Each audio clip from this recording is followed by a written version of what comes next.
Hello student, my name is Mukesh Sharma and I always upload videos related to English grammar, vocabulary. One student asked me, sir, please make one video on the still, even and until. So आज मैंने choose किया है even. Even को अधिकतर लोग शब्दों को follow करके बताते हैं कि इवन का मतलब होता है भी, लेकिन आप थोड़ा इसको डिटेल में समझने का प्रयास करें। मैं आजकल वीडियो सिर्फ 5 से 6 मिनट के बना रहा हूं, आप लास्ट तक जुड़े रहें और सबसे पहले इस चैनल को सब्सक्राइब करें if you have not done yet. मैंने इनसाइट्स में देखा था कई सारे लोग वीडियोस देखते तो हैं और पूरे के पूरे वीडियोस देखते हैं, लेकिन ना तो सब्सक्राइब करते हैं वो और ना ही लाइक करते हैं। अरे गुरु दक्षिणा के तहत कम से कम आप लाइक और सब्सक्राइब तो कर सकते हैं। जुड़े रहे लास्ट तक। स्टार्ट करते हैं। इवन को फर्स्ट में यूज कर रहा हूं एज एन एडवर्ब, फिर दूसरा पार्ट है even is also used as an adjective. दोनों तरीके से काम में आता है। फर्स्ट, ये इसमें लोगों को ज्यादा कंफ्यूजन होता है, ये हम पढ़ लेते हैं। पहला, यदि इवन को हिंदी मीडियम के स्टूडेंट्स इसको देख रहे हैं तो उसका मीनिंग आता है भी। किसी चीज पे यदि आप एम्फेसाइज कर रहे हो, है ना, चकित करने वाली बात पर बल देने के लिए प्रयुक्त होता है इवन। आप एग्जाम्पल से समझेंगे। He didn't even open the letter, इसका मतलब ये कि उसने लेटर खोला भी नहीं। जैसे आपने हो सकता है 1 महीने पहले किसी को लेटर भेजा हो और बाद में आपको पता चला, ये सरप्राइज करने वाले, चकित वाले कर देने वाली बात है, यार 1 महीने से लेटर उसके पास पड़ा था and he didn't even open the letter, उसने लेटर खोला भी नहीं। तो ये सेंस में आ रहा है। It was cold there even in summer, जैसे आप कहीं गए गर्मी में, समर में, और वहां ठंड थी और आप कह रहे हो आके कि it was cold there even in summer. इसका मतलब आप ये कहना चाह रहे हो कि सर्दियों में, विंटर में वहां और ज्यादा ठंड रहती होगी। It was even cold there even in summer, वहां समर में भी ठंड थी। Even a child can understand it, ये तो आपने कई बार सुना होगा। एक बच्चा भी समझ सकता है, इसका मतलब बड़ों से हम उम्मीद कर रहे हैं कि उनको जल्दी समझ में आ जाएगी कोई बात।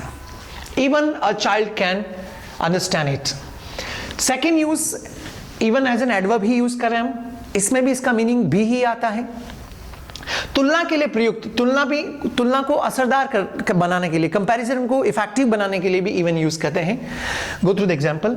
You know even less about it than I do, तुमको मुझसे भी कम पता है। यहां पे भी इवन का मीनिंग भी ही आ रहा है, लेकिन तुमको मुझसे भी कम पता है, इसका मतलब जितना मैं जानता हूं उससे भी तुम्हें कम पता है। Next example, it is even more difficult than I expected. Oh my God, ये तो और भी ज्यादा डिफिकल्ट है जितना मैंने एक्सपेक्ट किया था उससे। तो यहां पर भी इवन का सेंस उस भी के तौर पे आ रहा है, लेकिन कंपैरिजन कर रहे हैं, जितना एक्सपेक्ट किया उससे ज्यादा डिफिकल्ट, कंपैरिजन के तौर पे काम में ले रहे हैं, तुलना के लिए यूज कर रहे हैं। Last, she is even more intelligent then her sister. यदि आप किसी की तुलना कर रहे हैं कि यहां तक कि वो ज्यादा इंटेलिजेंट है उसकी बहन से, वो भी ज्यादा इंटेलिजेंट है जो लड़की दिख रही है उसकी सिस्टर से, तो कंपैरिजन के लिए इवन का यूज, ये 2 सबसे बड़े यूजेस हैं इवन एज एन एडवर्ब। ये इसका फर्स्ट पार्ट हुआ। यदि आप कुछ और सेंटेंसेस कमेंट बॉक्स में लिख सकते हैं एडवर्ब से रिलेटेड, तो मुझे भी खुशी होगी और आपको भी खुशी होगी।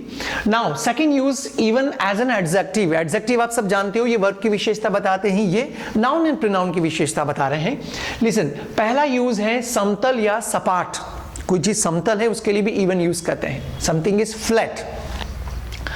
The game must be played on an even surface, मतलब सपाट जमीन पर, सपाट या समतल जमीन पर ही गेम खेला जाना चाहिए, ये किसी भी रूप में। नेक्स्ट यूज है स्थिर, संयत या नियमित।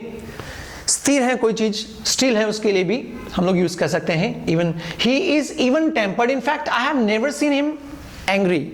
ही इज इवन टेम्पर्ड मतलब उसका गुस्सा, उसका जो टेम्परामेंट है, उसका जो टेम्पर है वो स्थिर है, मतलब उसको कभी गुस्सा नहीं आता। मैंने उसको कभी गुस्से में नहीं देखा। तो आपके आसपास भी यदि कोई ऐसा इवन टेम्पर्ड वाला व्यक्ति हो तो आप कह सकते हैं। और यदि आप मुझे कभी गुस्से में नहीं देखा तो आप कमेंट बॉक्स में लिख सकते हैं you are even tempered person. Next, an even temperature all year. जैसे कोई ऐसी जगह आपके नॉन में हो जहां पे पूरे साल स्थिर टेम्परेचर रहता हो, तापमान रहता हो, तो आप कमेंट बॉक्स में लिख सकते हैं कि where is that place where there is always an even temperature, right. All year. Third use में यूज करते हैं, थर्ड वाले इसका जो यूज है स्पर्धा आदि में बराबरी, मतलब बराबर को दिखाने के लिए इवन यूज करते हैं। ये शायद थोड़ा बहुत आप जानते होंगे। Our scores are now even, मतलब कोई कंपटीशन चल रहा है, गेम चल रहा है, हम कहते हैं अब हमारे स्कोर्स जो हैं वो इवन है, बराबर है। The contest was very even, प्रतियोगिता काफी बराबरी की थी। Until the last few minutes of the game, game के लास्ट मिनट्स में, बाय द वे कोई मैच चल रहा है, हम कहते हैं ना कि द कॉन्टेस्ट वॉज या the match was very even, मतलब काफी बराबरी का मैच था, लास्ट तक बड़ा रोमांचक मैच रहा था। और लास्ट फोर्थ वाला यूज आई एम श्योर कि आप सबको पता है, 2 से विभाज्य मीन्स सम संख्याएं which can be divided by 2, 2, 4, 6, 8, 10 etc are even numbers, इनको इवन नंबर कहते हैं और दूसरों को ऑड नंबर्स कहते हैं। तो इन सभी में इवन को एज एन एडजेक्टिव यूज किया है, इधर इवन को हमने एज एन एडवर्ब यूज किया था। मैंने एग्जांपल्स के साथ आपको समझाया है और सारे एग्जांपल्स ऑथेंटिक हैं, इसमें कोई एरर की चांसेस नहीं है। Firstly, you try with these all examples. पहले आप इन examples के साथ try करें, then you make your own examples and then practice on your own. आपके सजेशन पर ही मैंने ये वीडियो तैयार किया था और अच्छा लगे तो गुरु दक्षिणा के तौर पे आप शेयर कर दें, लाइक कर दें, और सब्सक्राइब नहीं किया तो please subscribe it and press the bell icon. Thank you. मिलता हूं अगले वीडियो में किसी नए कंटेंट के साथ। Till then keep watching English की पाठशाला। Thank you.